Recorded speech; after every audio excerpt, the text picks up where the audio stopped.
शुक्लांबरधरं विष्णुं शशिवर्णं चतुर्भुजं प्रसन्नवदनं ध्यायेत् सर्वविघ्नोपशान्तये।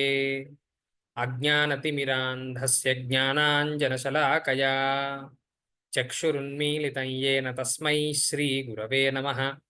गुरुर्ब्रह्मा गुरुर्विष्णुर्गुरुर्देवो महेश्वरः गुरुः साक्षात् परं ब्रह्म तस्मै श्रीगुरवे नमः।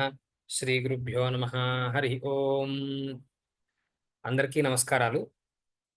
మనం భగవద్గీతలో మొదటి అధ్యాయం అర్జున విషాద యోగం అనే అధ్యాయంలో ఉన్న సారాంశాన్ని తెలుసుకుంటున్నాము. మునుపుటి పాఠంలో చివర ఈ 2 శ్లోకాలు మనం తెలుసుకున్నాం.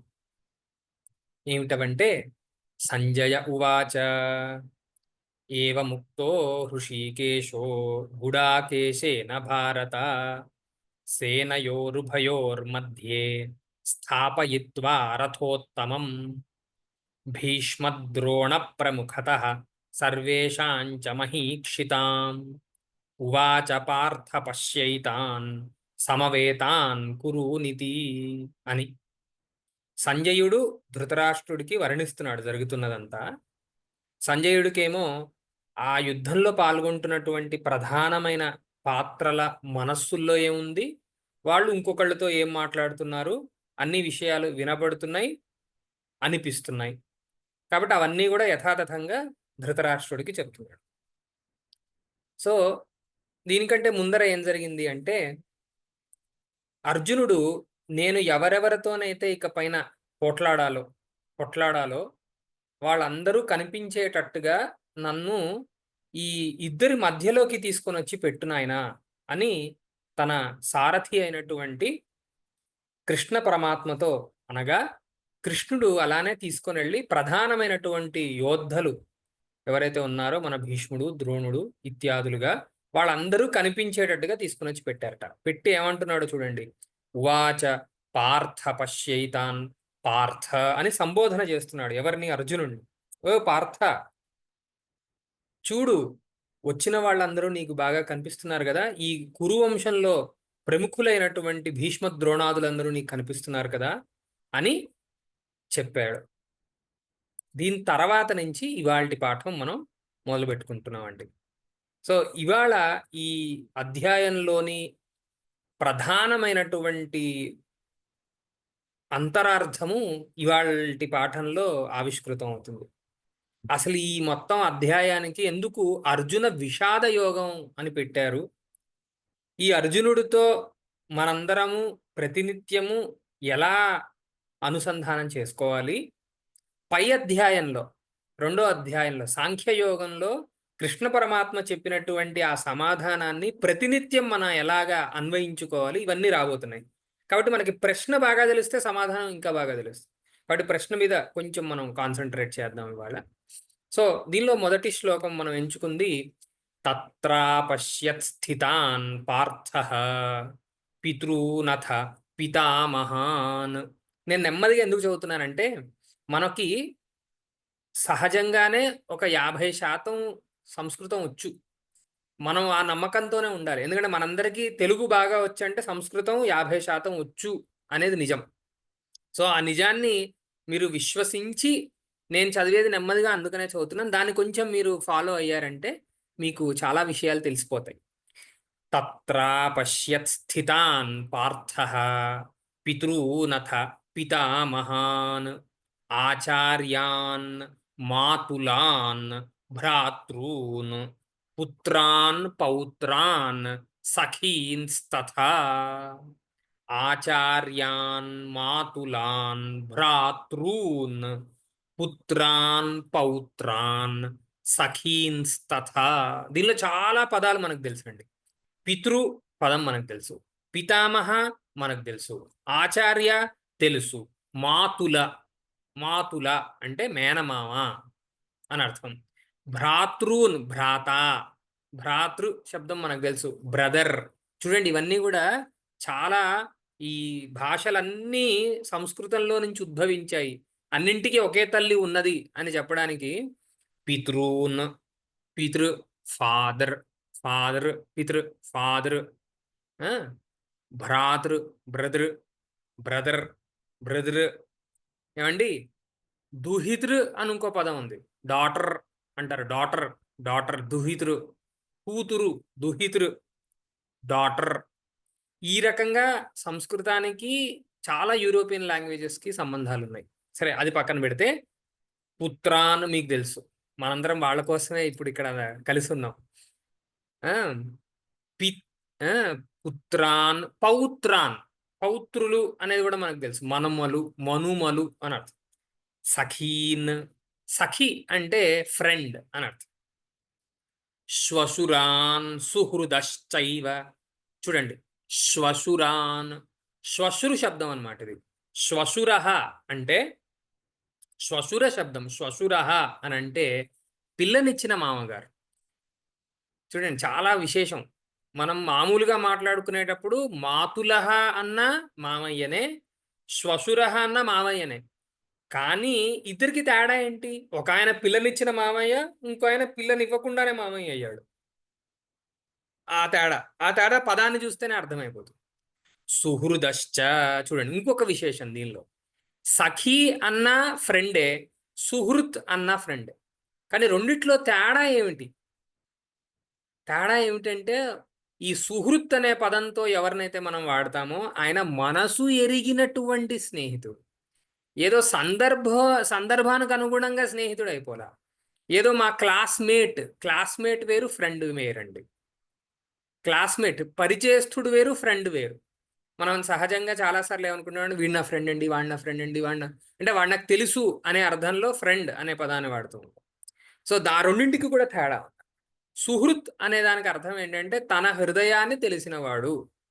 అలా మంచి తన హృదయంలో ఉన్న విషయాలు కూడా తెలిసి తనకి హితమైనటువంటి వాక్యాలు చెప్పేవాడు సుహృత్ అని ఇక్కడ మనం తీసుకోవచ్చు. శ్వశురాన్ సుహృదశ్చైవ సేనయోరుభయోరపి అన్నారు. సో దీనిలో మనం చాలా కొత్త కొత్త పదాలు నేర్చుకున్నాం. చాలా మంది ఇక్కడ ఉన్నారట. సరే ఈయన ఏం చేశాట అక్కడ? పార్థ అంటే అర్జునుడు ఏం చేశాడు? అపశ్యత్, చూడండి ఇక్కడ పార్థ అర్జునుడు, అపశ్యత్ చూశాడు భూతకాలంలో. ఎక్కడ? కుత్ర? తత్ర. తత్ర అంటే ఎక్కడ? సేనయోరుభయోరపి, రెండు సేనల యొక్క మధ్యలో ఉంటూ ఉండగా ఆయన చూశాడు అనంగానే మనకి వెంటనే కలిగేటటువంటి ఆకాంక్ష ఏమిటి అంటే ఎవరిని అని. ఎవరిని చూశాడయ్యా? స్థితాన్, ఉన్నటువంటి వాళ్ళని చూశాడు. ఆ యుద్ధ భూమిలో ఉన్నటువంటి వాళ్ళని చూశాడు. ఎవరెవరు ఉన్నారట అక్కడ? ఇందాక చెప్పుకున్న వాళ్ళందరూ ఉన్నారట.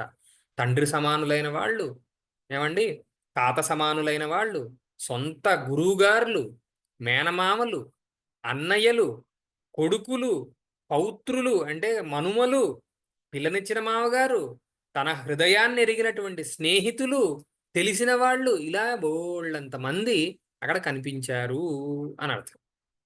ఏమండి ఇది తాత్పర్యం. మనం మొదట తాత్పర్యం చెప్పేసుకున్నాం కదా, ఇంకొక్కసారి ప్రతిపదార్థం చెప్పుకుందాం.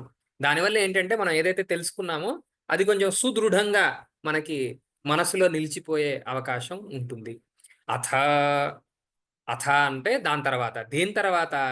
శ్రీకృష్ణుని యొక్క వాక్య శ్రవణానంతరము, ఇందాక మున్పుటి శ్లోకంలో విన్నాడుగా, విన్న తర్వాత పార్థ అర్జునుండు తత్ర అచ్చట అక్కడ ఉభయోహ సేనయోరపి రెండు సేనల యందును, అంటే కేవలం ఒకే సేన కాదుగా, ఇటు కనిపిస్తున్నారు అటు కనిపిస్తున్నారు, మధ్యలో ఉన్నాడు ఆయన.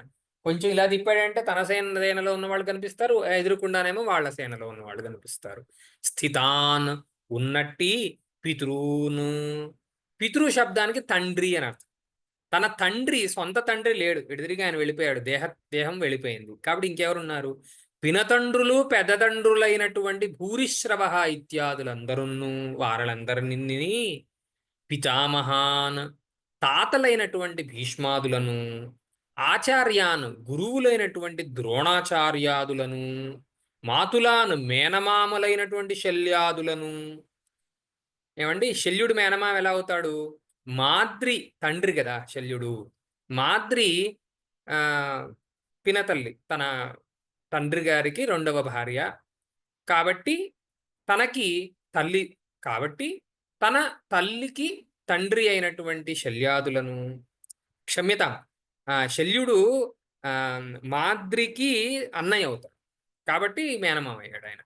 శల్యాదులను, భ్రాతృను, అన్నదమ్ములైనటువంటి దుర్యోధనాదులను, తన తన పెద్ద తండ్రి కొడుకులైనటువంటి దుర్యోధనాదులని, పుత్రాన్ వారి కుమారులు, దుర్యోధనుడి కుమారుడు లక్ష్మణుడు ప్రభృతులందరూ, పౌత్రాన్ వారి కొడుకులు అంటే లక్ష్మణాదులకి అయిన కొడుకులైనటువంటి వాళ్ళని, సఖీన్ మిత్రులైనటువంటి వాళ్ళని అంటే తెలిసినటువంటి కృతవర్మాదులను, శ్వశురాన్ బిడ్డలనిచ్చినటువంటి మామలను అంటే తన తమ్ములకి ఇత్యాదులకి బిడ్డలిచ్చిన మామలు వాళ్ళు కూడా యుద్ధానికి వచ్చారు. సుహృదహ ఇందాక చెప్పా కదా, తన హృదయాన్ని తెలుసుకున్నటువంటి వారిని, ఉపకారము చేసినటువంటి వారలను ఇత్యాదులందరూ అపశ్యతు చూచెను.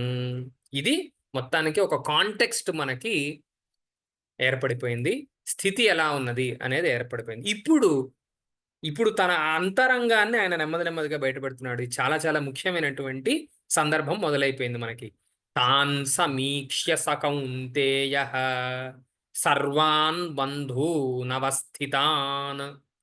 తాన్ సమీక్ష్య సకౌంతేయః సర్వాన్ బంధూన్ అవస్థితాన్ కృపయా పరయావిష్టో విషీదన్నిదమబ్రవీత్.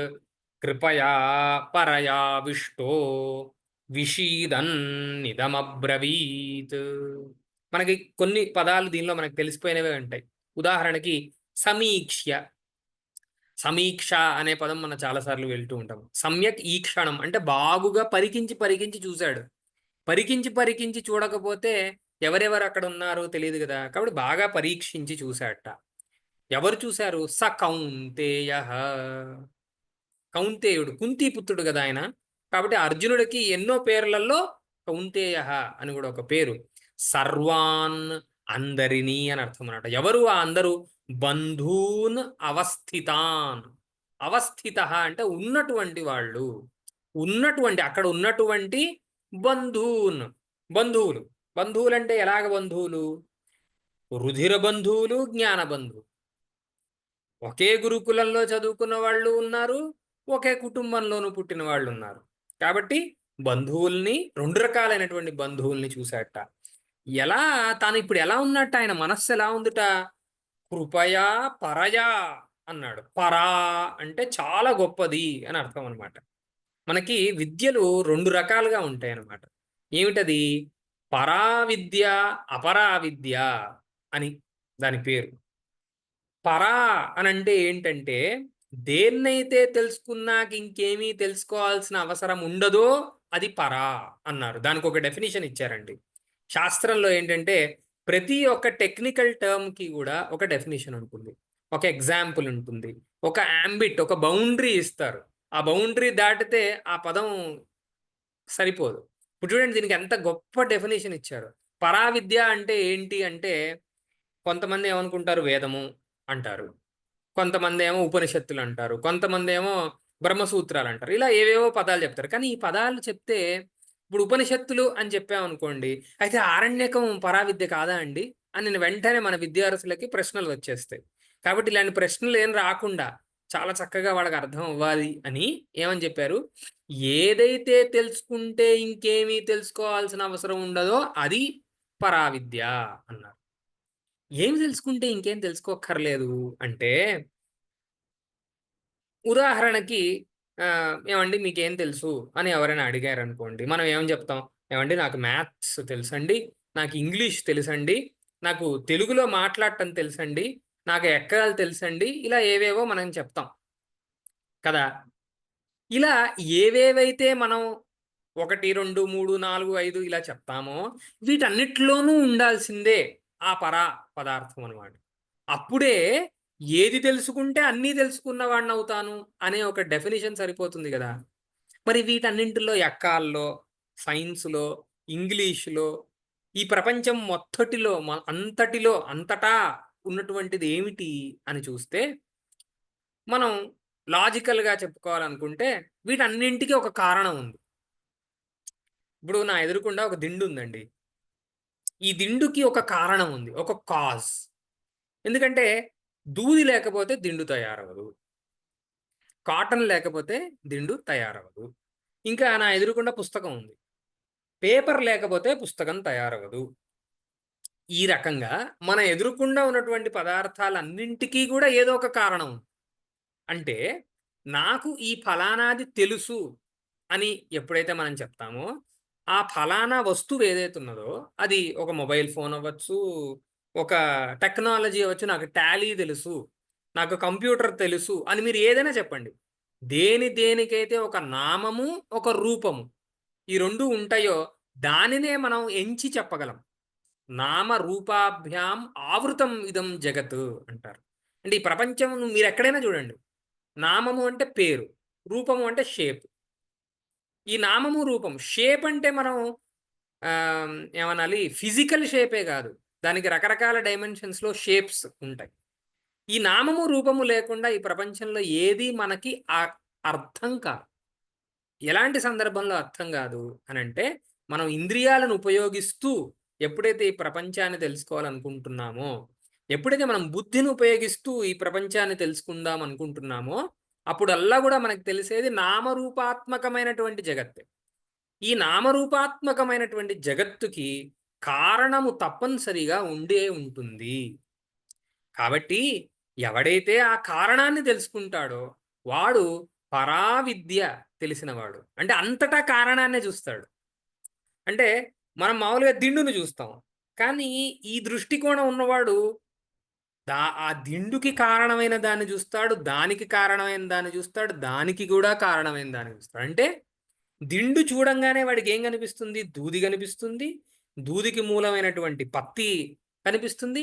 పత్తికి మూలమైనటువంటి ఆ మొక్క కనిపిస్తుంది. ఆ మొక్కకి మూలమైనటువంటి ఆ భూమి కనిపిస్తుంది. ఆ భూమికి మూలమైనటువంటి జగత్తంతటికి ధారకుడైనటువంటి ఆధారమైనటువంటి పరమేశ్వరుడు కనిపిస్తాడు. ఈ రకంగా ఈ ప్రపంచంలో ఏదైనా తీసుకోండి. మీరు ఉదాహరణకి పుస్తకం. పుస్తకానికి కారణమైన పేజీలు, పేజీలకు కారణమైనటువంటి ఆ వృక్షాలు, ఆ వృక్షాలకు కారణమైనటువంటి ఇంకోటి లాస్ట్ మళ్ళా మిగిలేది ఏమిటి? ఉన్నది ఒకడు ఒకడేగా, ఉన్నది ఒకడు ఒకడేగా, ఒకడు ఒకడు ఒకడేగా. ఆ ఒక్కడు కనిపిస్తాడు. అంతటా కనిపిస్తాడు. సో, అలాంటి దృష్టికోణం కలిగిన వాడిని ఏమంటారు? పరావిద్య ఉన్నవాడు అనంటారు. ఇది పరా అయిపోయింది. ఈ అపరా విద్య ఏంటి? పరా కానిదల్లా అపర. అంటే ఏంటి? నాకిప్పుడు ఇంగ్లీష్ చదువుకుంటే నాకు తెలుగు కూడా వచ్చేస్తుంది అని ఏమైనా ఉందా? లేదు. నేను ఆంగ్ల భాష చదువుకుంటే నేను మళ్ళా తెలుగు చదువుకోవాల్సింది.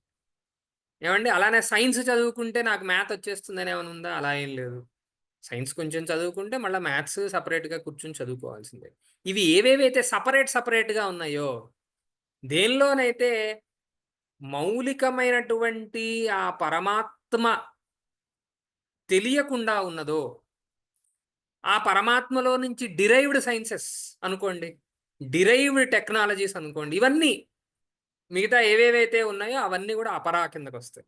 ఇంత ఎందుకు చెప్తున్నానంటే, భగవద్గీత పరావిద్యనా? అపరావిద్యనా? ఎవడైతే పరాదృష్టితో దీన్ని చూస్తాడో వాడికిది పరావిద్య అవుతుందండి. ఇప్పుడు భగవద్గీత చదువుకుంటూ దీనిలో తప్పులెతికే వాళ్ళు కొంతమందుంటారు. ఏవండీ? చాలా వాళ్ళ పేర్లు తీసుకోవడం అనవసరం అనుకోండి. భగవద్గీత చదువుకుంటూ దానిలో కొన్ని లోపాలని వెతికేవాళ్ళు కొంతమంది ఉంటూ ఉంటారు. మనం ఆ కోవలోకెళ్తే మనం అపరావిద్యని తెలుసుకుంటున్న వాళ్ళమే అవుతాం. కానీ ఇది పరావిద్య.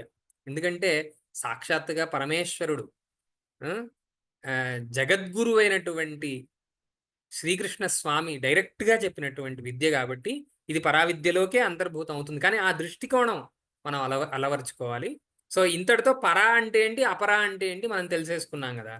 దాన్ని పక్కన బెట్టేసి ఇప్పుడు శ్లోకంలోకొస్తే, ఇక్కడ ఒక పరా అనే శబ్దం ఉందండి. పరయా, కృపయా, పరయా, పరయా గొప్పదైనటువంటి అనర్థం.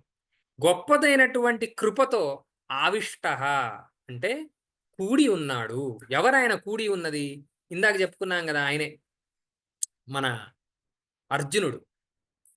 ఇలా ఆ కృపతో, దయతో ఆవిష్టుడై ఎవరి యందు? బంధుగణం. తన ముందర ఉన్న వెనకాల ఉన్న అందరు బంధువుల మీద చాలా దయ వచ్చేసిందిట అర్జెంటుగా.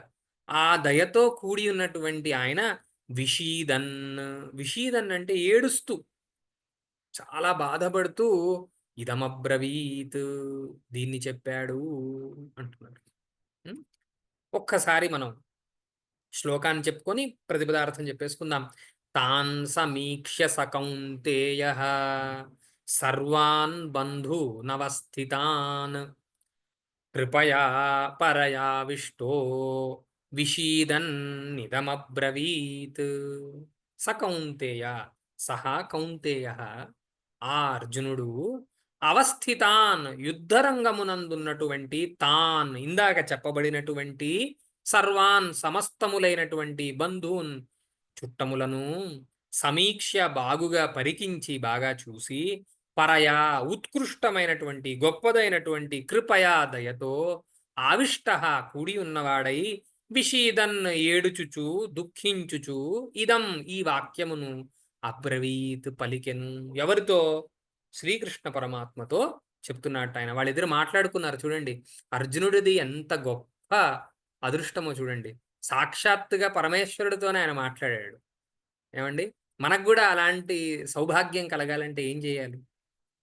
అర్జున ఉవాచ దృష్ట్వేమం స్వజనం కృష్ణ, దృష్ట్వేవం స్వజనం కృష్ణ యుయుత్సుం సముపస్థితం, యుయుత్సుం సముపస్థితం, దృష్ట్వేవం స్వజనం కృష్ణ యుయుత్సుం సముపస్థితం సీదంతి మమ గాత్రాణి, సీదంతి మమ గాత్రాణి ముఖంచ పరిశుష్యతి, ముఖంచ పరిశుష్యతి వేపథుశ్చ శరీరే మే, వేపథుశ్చ శరీరే మే రోమహర్షశ్చ జాయతే, రోమహర్షశ్చ జాయతే.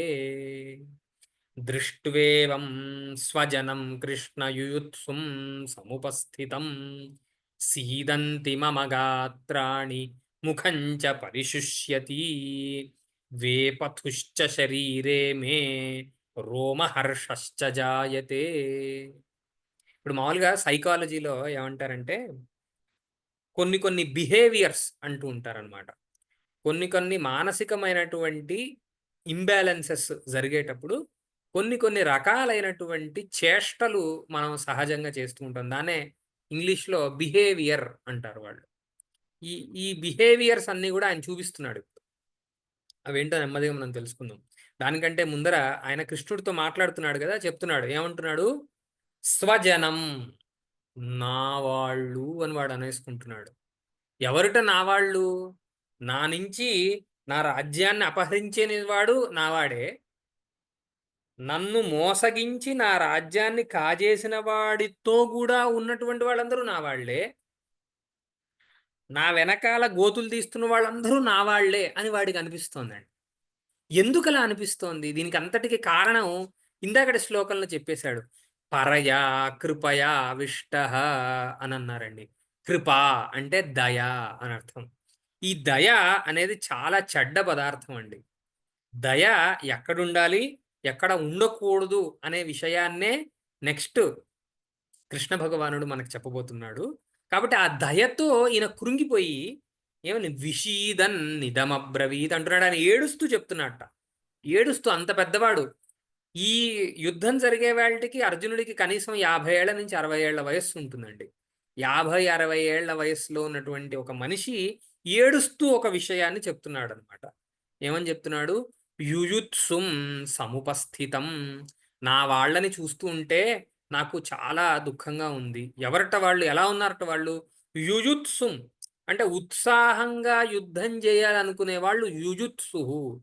యోద్ధుం ఇచ్చుః యుజుత్సుః అంటారనమాట. దీన్ని వ్యుత్పత్తి అంటారు. సంస్కృత భాషలో ప్రతి పదానికి కూడా ఒక మూలమైనటువంటి ఒక ధాతువు ఉంటుంది. ఒక ప్రక్రియ.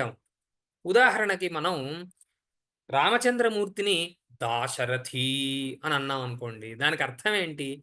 దశరథస్య అపత్యం పుమాన్ దాశరథి అని.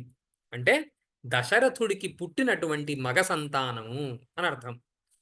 కేవలం దాశరథి అనే పదానికే అంతటి అర్థం ఉందన్నమాట.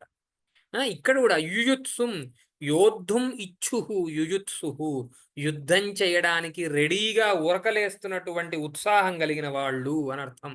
వాళ్ళేమో యుద్ధం చేయడానికి చాలా ఇంట్రెస్ట్తో, నేను ఈరోజు ఎలా వీళ్ళని చంపుతాను, నేను ఏ యుక్తిని పన్నుతున్నాను, ఏ యుక్తితో నేను నా శత్రువుల్ని చంపాలి, ఈ ఉత్సాహంతో వచ్చిన వాళ్ళందరూ ఒకవైపు ఉన్నారు. వాళ్ళని చూసి మన అర్జునుడికి బోళ్ళంత దుఃఖం వచ్చేసింది. దుఃఖం వచ్చిన తర్వాత, మనస్సులో దుఃఖం ఉత్పన్నం అయిన తర్వాత ఏమైందిట? సీదంతి మమ గాత్రాణి. సీదంతి అంటే కింద పడిపోతున్నాయండి. సహజంగా మనందరికీ కూడా చాలా, మనం అనుకున్న విషయం అనుకున్న సమయానికి అవ్వకపోతే, అది చాలా కంటిన్యూస్గా అలానే అవుతూ ఉంటే ఒక డిప్రెషన్ వస్తుందండి. ఒక డిప్రెషన్ వల్ల ఏమవుతుందంటే శక్తిహీనత అనేది ఒకటి వస్తుంది. మనం కడుపు నిండా అన్నం తినే ఉంటాము, మనం ప్రశాంతంగా పరుపు మీద కూర్చొనే ఉంటాము, కానీ మనకి ఎక్కడో తెలియని నిస్సత్తు వస్తూ ఉంటుంది. మనం ఉష్, అబ్బా, బుస్సు బుస్సు అంటూ అంటూ ఉంటాం. ఏం చూసినా కూడా ఉత్సాహం రాదు. అలాంటి సందర్భాన్నే ఇక్కడ చూపిస్తున్నాడు. సీదంతి మమ గాత్రాణి. గాత్రము అంటే శరీరం అని అర్థం. గాత్రం అంటే గొంతు అనే అర్థం కూడా ఉంది. గాత్రం అంటే శరీరం అనే అర్థం కూడా ఉంది. ముఖంచ పరిశుష్యతి. వాడిపోయినటువంటి ముఖంట. ముఖంట నెమ్మదిగా వాడిపోతోందిట. దానిలో ఉన్నటువంటి రసం అంతా ఆవిరైపోతోందిట. ఎప్పుడైతే ముఖంలో రసం ఉండదో అప్పుడు ఎదుటివాడు చూడంగానే, ఎందుకురా ఏడుస్తున్నావు, ఏమైందిరా నాయనా, ఎందుకు ఇంత దిగాలుగా ఉన్నావు అని వెంటనే అడుగుతారు. అలాంటి ఒక ముఖాన్ని ప్రదర్శిస్తున్నాడు. ఆ బిహేవియర్తో ఉన్నాడు ప్రస్తుతం. వేపథుశ్చ శరీరే మే. ఈ దుఃఖం ఇంకా పెరిగిపోయి ఏమవుతోందిట? వేపథుహు. వేపథు అంటే కంపన. ఆయన ఇంకా తాళలేకపోతున్నాడు. ఈ దుఃఖాన్ని తాళలేకపోయి తనలో వణుకు, షివరింగ్ అనేది మొదలైపోయింది. వేపథుశ్చ శరీరే మే రోమహర్షశ్చ జాయతే. ఇంకా దీనిలో తారాస్థాయి ఏమిటంటే, దుఃఖంలో తారాస్థాయి ఇట్లాంటి సమయంలో రోమాలు నిక్కపొడుచుకొని ఉన్నాయట. అంటే ఇది ఎలా అంటే, మనం జాగ్రత్తగా గమనిస్తే బాగా జ్వరం వచ్చినప్పుడు ఒక్కొక్కసారి ఒక సందర్భంలో మనకు ఒక పులకింత లాంటిది, అది పాజిటివ్ పులకింత కాదు, ఇది ఒక నెగిటివ్ పులకింత, దానివల్ల ఇంకా డ్రైన్ ఎక్కువ అవుతాం అనమాట. అలాంటి ఒక స్థితిలోకి ఆయన వెళ్ళిపోయాడు. ఈ విషయాన్ని అర్జునుడు మన కృష్ణస్వామికి చెప్తున్నాడండి. ఒక్కసారి శ్లోకం చెప్పుకొని ప్రతిపదార్థం చెప్పుకుందాం. దృష్ట్వేమం స్వజనం కృష్ణ యుయుత్సుం సముపస్థితం సీదంతి మమ గాత్రాణి ముఖంచ పరిశుష్యతి వేపథుశ్చ శరీరే మే రోమహర్షశ్చ జాయతే. హే కృష్ణ, ఓ కృష్ణ పరమాత్మ, యుయుత్సుం యుద్ధము చేయగోరినటువంటి, సముపస్థితం సమకూడి ఉన్నటువంటి, అంటే తన దగ్గరగా వచ్చి ఉన్నటువంటి, ఇమం స్వజనం ఈ బంధుజనమును దృష్ట్వా చూచి, మమ నా యొక్క గాత్రాణి అవయవములు శరీరం అంతా కూడా సీదంతి శిథిలమగుచున్నది. అంటే ఇంక ఎనర్జీ లేదు. నాకు ఎనర్జీ ఏదైనా ఉంటేనే నేను నిటారుగా నిల్చోగలను, చేతులు ఊపగలను, చూడగలను, ఏదైనా ఒక ఫంక్షన్స్ చేయగలను. కానీ అదంతా లేదుట. సీదంతి మే నా యొక్క ముఖం, నోరు. ముఖము అనే దానికి రెండు అర్థాలు ఉన్నాయి. ముఖము అంటే ఫేస్ అనే అర్థం కూడా ఉంది. ముఖం అంటే నోరు, ముఖద్వారము అంటాం కదా. దేనిలోకైతే వెళ్ళే అవకాశం ఉందో దాన్ని ముఖము అని కూడా అంటారు. ఇక్కడ నోరు అని కూడా తీసుకుంటే చాలా బాగుంటుంది. పరిశుష్యతి, ఎండుచున్నది. మనం సహజంగా కొంచెం స్ట్రెస్ ఫీల్ అయినప్పుడు, కొంచెం హడావిడి పడుతున్నప్పుడు, కొంచెం భయపడుతున్నప్పుడు, దుఃఖపడుతున్నప్పుడు మన నోరు ఎండిపోతూ ఉంటుందండి. అప్పుడు నీళ్లు తాగితే కొంచెం హాయిగా అనిపిస్తూ ఉంటుంది. అలానే ఈయనకు కూడా ఎండిపోతుందిట. ఈ ఎండిపోవడానికి బయట టెంపరేచర్ కారణం కాదు, తన లోపల పుట్టినటువంటి వేడి. చూడండి, ఇది బయట నుంచి వచ్చిన వేడి కాదు, తన మనసులో పుట్టినటువంటి వేడి. మనసులో పుట్టినటువంటి వేడికి కూడా నోరెండిపోతోంది. దీన్ని మనం సహజంగా గమనిస్తే గనక, ఒకవేళ మనం స్వప్నంలో, మన కలలో ఏదైనా చూడకూడని విషయాన్ని చూసినా, ఇష్టం లేని విషయాన్ని చూసినా, భయంకరమైనటువంటి విషయాన్ని చూసినా కూడా ఏసీలో పడుకున్నా సరే చెమటలు పోస్తూ ఉంటాయి. ఏసీలో ఉన్నా, ఎక్కడున్నా చాలా కంఫర్టబుల్ స్టేట్‌లో ఉన్నా గూడా కంపన ఒక్కొక్కసారి వస్తూ ఉంటుంది. ఒక్కొక్కసారి నోరెండిపోతూ ఉంటుంది. రకరకాలైనటువంటి చేష్టలు జరుగుతూ ఉంటాయి. ఇవి జరిగినప్పుడు మనం దీనికి కారణం ఏంటి అని కొంతవరకు ఊహించొచ్చనమాట. సో, అలాగే ఈయనకి నోరెండికిపోతోంది. శరీరే దేహమునందు వేపథుశ్చ వణుకున్నూ రోమహర్షశ్చ వెంట్రుకల యొక్క గగుర్పాటున్నూ జాయతే పుట్టుచున్నది అని చెప్తున్నాడండి. సో, ఇలాగా చెప్పిన తర్వాత కొన్ని శ్లోకాల్ని మనం మధ్యలో వదిలేసాం. ఎందుకంటే అన్నీ చెప్పుకుంటూ వెళ్తే ఆ రసం మనకున్నటువంటి సమయానికి తగినట్టుగా ఉత్పత్తి కాదు గాబట్టి కొన్ని కొన్ని మధ్యలో వదిలేసాం.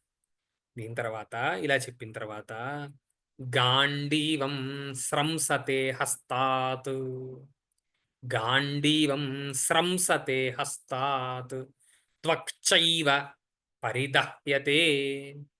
త్వక్చైవ పరిదహ్యతే న చ శక్నోమ్యవస్థాతుం. న చ శక్నోమ్యవస్థాతుం భ్రమతీవ చ మే మనః. భ్రమతీవ చ మే మనః. మళ్ళా ఇంకా తన సైకలాజికల్ సిట్యుయేషన్‌ని, కండిషన్‌ని ఇంకొంచెం ఆయన వివరించి చెప్తున్నారనమాట. గాండీవం అంటే ఏంటి అని మనందరికీ తెలుసు గదా! అర్జునుడు ఏదైతే ధనుస్సును పట్టుకున్నాడో దాన్ని గాండీవము అని అంటారనమాట. ఆయన ఈ గాండీవాన్ని చాలా తపస్సు చేయడం వల్ల, చాలా అదృష్టం వల్ల అది ఆయనకి సిద్ధించింది. ఇలాంటి గాండీవం ఏమవుతోందట? స్రంసతే. స్రంసతే అంటే జారిపోతోందట. ఆ గాండీవం మీద ఈయనకి పట్టు ఉండట్లేదట. ధనుస్సు మీద ఎప్పుడైతే పట్టు ఉండదో ఈ విలుకాడు గురి చూసి దేన్ని కొట్టలేడు. అది జారిపోతోంది ఆయనకి. అంటే ఆయనలో కాన్ఫిడెన్స్ తగ్గిపోయింది గదా! కాన్ఫిడెన్స్ తగ్గిపోయినప్పుడు మీరు ఏ టూల్‌లో ట్రైన్డ్ ఫెలో అయినా సరే, ఏ ఏ టెక్నాలజీలో మీరు స్కిల్‌ఫుల్ అయినా సరే, దానిలో మీరు నెమ్మది నెమ్మదిగా వణికిపోతూ ఉంటారు. నెమ్మది నెమ్మదిగా నేను తప్పు చేస్తానేమో, నేనేమన్నా సరిగ్గా చేయకపోతే నా పేరు, నా కీర్తి ప్రతిష్టలు పాడైపోతాయేమో అని అనిపిస్తూ ఉంటుందండి. ఆ కాన్ఫిడెన్స్ తగ్గిపోతూ ఉంటుంది. దానిలో even if you are well trained అలా జరుగుతూ ఉంటుంది. సో, ఈయనకు కూడా అలానే జరిగింది. ఈయనకి మించినటువంటి విలుకాడు ఎవ్వరు లేరు. కానీ ఈయనకి ఆ కాన్ఫిడెన్స్ పోవడం వల్ల ఎదురుకుండా అందరూ తన వాళ్ళే. తన వాళ్ళనే నేనెలా చంపేసుకుంటాను అనే ఆలోచన వచ్చిన తర్వాత, నేను గనక ఈ యుద్ధం చేసిన తర్వాత ఏమవుతుందో, వీళ్ళందరూ నా వాళ్ళే గదా! వీళ్ళందరికీ ఏమైపోతుందో అనే ఆలోచన రాంగానే ఈయనలో అప్పటి వరకు ఉన్న స్కిల్ కాస్త నెమ్మది నెమ్మదిగా ఆవిరైపోతుంది. గాండీవం స్రంసతే హస్తాత్ త్వక్చైవ పరిదహ్యతే. మొత్తం శరీరం అంతా దహించుకుపోతుందట. ఎందుకంటే ఆయనకి ఇష్టం లేదు. మనకి ఇష్టం లేని పని మనం చేస్తూ ఉంటే ఎలా ఉంటుంది? ఒళ్ళు మంట పుడుతుందంటాం గదా! ఆ ఒళ్ళు మంట అంటే ఇదేనండి. లిటరల్‌గా ఒళ్ళు గూడా మండుతూ ఉంటుంది. మనం నిజంగా ఇష్టం లేని పని చేస్తూ. త్వక్చైవ పరిదహ్యతే. ఇంకేం చేస్తున్నాడు? ఆయన ఇంకా చెప్తున్నాడు చూడండి. నాకు ఇష్టం లేదు అనే విషయాన్ని ఇంకా బాగా చెప్తున్నాడు. నచ శక్నోమ్యవస్థాతుం. అవస్థానం అంటే ఉండడం. నశక్నోమి. నేనింక ఉండలేను. నేను నా బంధుగణం మీద యుద్ధం చేసే ఈ యుద్ధ రంగంలో నేను ఉండలేను. ఇంకా మనస్సు ఎలా ఉందిట? మొత్తం తలకాయ తిరుగుతున్నట్టు ఉంటుందండి అంటాం గదా! భ్రమతి వచమే మనః. నా మనస్సంతా గింగిర్లు కొడుతోందండి. ఏం చేస్తున్నా నాకు అర్థం కావట్ల. నేను నీతో మాట్లాడుతున్నాను గానీ, అసలు నాకు ఏమీ ఒక దాని మీద కూడా ఫోకస్ చేయలేకపోతున్నాను. చూడండి ఎన్ని సింప్టమ్స్ ఈయన చెప్తున్నాడో. ఫోకస్ చేయలేకపోవటం. ట్రైన్డ్ టూల్ మీద గానీ, స్కిల్ సెట్ మీద గానీ కాన్ఫిడెన్స్ తగ్గిపోవడం. తన శరీరము, తన మనస్సు అన్నీ గూడా దహించుకుపోవడం. ఉన్నటువంటి చోట ఉండలేకపోవడం. అంటే ఒక విషయం మీద ఉండలేకపోవడం. ఇలాంటి కన్‌ఫ్యూజన్ స్టేట్, ఇలాంటి ఒక డిప్రెషన్ స్టేట్ మనందరికీ గూడా జీవితంలో తరచుగా వస్తూనే ఉంటుంది. నేను అందుకనే అంటాను ఇక్కడ అర్జునుడిని మిషగా చేసి పరమాత్మ మనతో మాట్లాడుతున్నాడు. మనమే అర్జునుడు. కాబట్టి ఈ సింప్టమ్స్ అన్నీ మనకి చాలా సహజమైనటువంటి సింప్టమ్స్ కదా!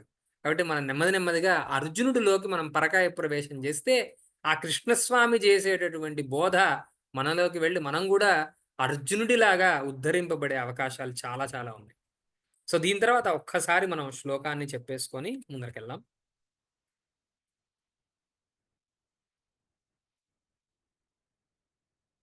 హ్మ్.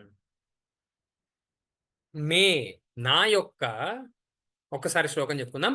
గాండీవం స్రంసతే హస్తాత్ త్వక్చైవ పరిదహ్యతే నచ శక్నోమ్యవస్థాతుం భ్రమతీవ చ మే మనః. మే నా యొక్క గాండీవం గాండీవం అనేది విల్లు హస్తాత్ హస్తము నుండి స్రంసతే జారుచున్నది.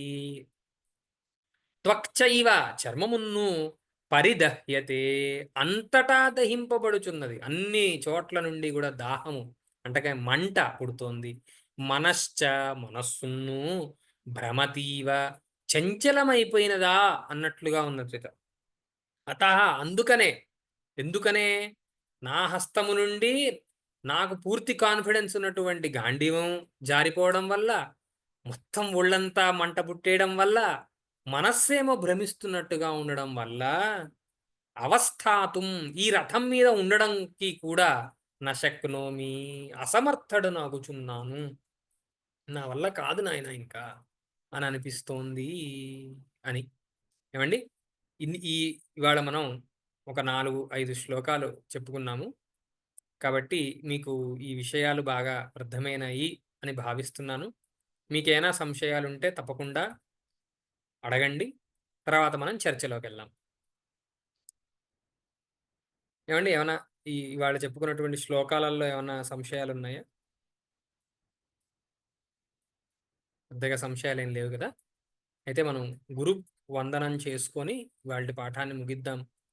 ఓం గురుర్బ్రహ్మ గురుర్విష్ణుర్గురుర్దేవో మహేశ్వరः గురుः సాక్షాత్ పరం బ్రహ్మ తస్మై శ్రీ గురవే నమః.